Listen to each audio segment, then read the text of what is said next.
Your fame is well deserved, Bandit. I don't think I've ever met a gladiator like you. Though I wonder, why doesn't the gladiator just tell themselves their real name?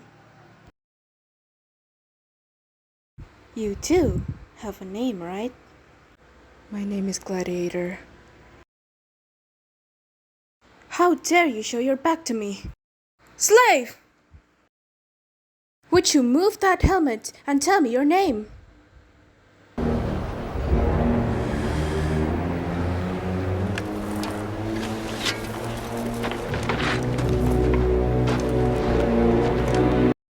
I'm Batman. Yeah.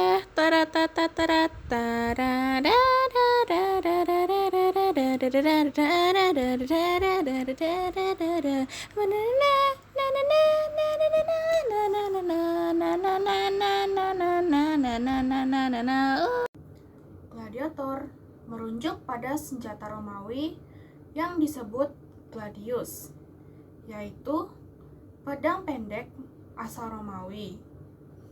Gladiator bisa diartikan sebagai pendekar pedang atau swordsman. Lalu, dari mana pertunjukan gladiator berasal?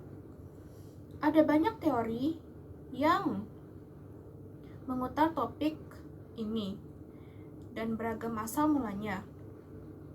Tetapi, sampai sekarang belum ada sumber yang betul-betul tentu. Tetapi kesamaannya yaitu digelarnya pertarungan sampai mati untuk sebuah upacara pemakaman. Mereka percaya bahwa mereka yang mati di pertarungan akan menjadi penjaga di dunia orang mati. Tradisi ini menjadi mendunia saat tibanya kematian Brutus Caesar. Lama-lama, tradisi ini menjadi suatu pertunjukan yang bisa ditonton oleh orang kaya di sebuah arena khusus yang dinamai oleh amphitheater. Awalnya, pemain gladiator ialah terbatas dengan hanya budak, kriminal, dan penjahat lainnya. Mereka dimanfaatkan sebagai hiburan para masyarakat.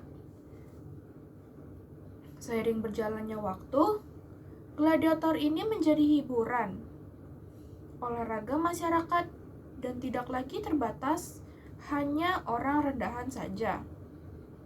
Gladiator pun dimanfaatkan sebagai lahan bisnis. Saking populernya, Kaisar pun pernah mendaftarkan diri sebagai gladiator. Peserta yang mendaftar akan dimasukkan ke Akademi Gladiator atau bisa disebuti Ludus Gladiatorus. Mereka dicek kesehatan fisik, diajarkan peraturan di arena, dan dilatih untuk kualifikasi. Wasit pada gladiator ini dijuluki sebagai rudis atau suma. Mereka tugasnya biasanya mengawasi arena, menghentikan pemain yang sudah tidak bisa dilanjutkan pertarungannya supaya tidak disakiti. Pemenang biasanya mendapatkan hadiah seperti makanan, uang, ataupun wanita. Orang yang melatih pada para gladiator ini dinamakan lanista. Mereka yang mensponsori gladiator ialah editor. Semakin populer satu gladiator, semakin kaya ia, editor, dan juga lanista. Untuk kasus kematian gladiator yang tidak sengaja, mereka biasanya didendai dan diskualifikasi. Jika disengaja, lanista bisa menuntunnya untuk hukuman. Biasanya, para gladiator diasingkan atau paling parah, dihukum mati. Biasanya, ada kasus di mana kematian seorang gladiator disebabkan oleh kaisar Pada saat itu ia menghukum mereka yang kalah dalam pertarungan. Kaisar akan menunjukkan jempol atas atau bawah. Jika kaisar menganggap suatu performa seorang gladiator itu lumayan bagus dan entertaining, kaisar pun akan mengacungkan jempolnya, yang berarti mereka tidak harus mati. Tetapi jika performanya buruk, kaisar pun akan menunjukkan jempolnya ke bawah, yang berarti mereka akan dihukum mati dan editor dan lanista pun tidak bisa melakukan apa-apa selain menyaksikan gladiator mereka mati di tangan kaisar. Lalu, senjata yang mereka gunakan bisa bervariasi, mulai dari tombak, pedang, trisula, kapak, sampai panah. Tetapi gladiator tidak hanya dilakukan oleh manusia saja. Ada yang menggunakan media hewan sebagai lawannya. Gladiator yang spesialis bertarung dengan hewan disebut bestiarius.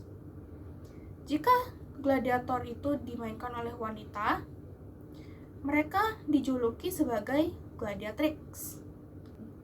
Ada juga mereka yang bertarung tanpa senjata tajam. Biasanya mereka akan menggunakan media tangan. Mereka disebut cestus. Tipe-tipe gladiator itu banyak, tetapi saya tidak akan bahasnya karena akan terlalu panjang. Saat gladiator selesai melakukan tugasnya selama 3 tahun, mereka bisa pensiun dan menjalankan hidup normal. Gladiator diberhentikan saat Kristen masuk ke Romawi yang melarang festival, acara, ritual, dan lain-lain yang menentang ajaran Kristen. Sekian, terima kasih. Inilah pembahasan tentang gladiator. Terima kasih.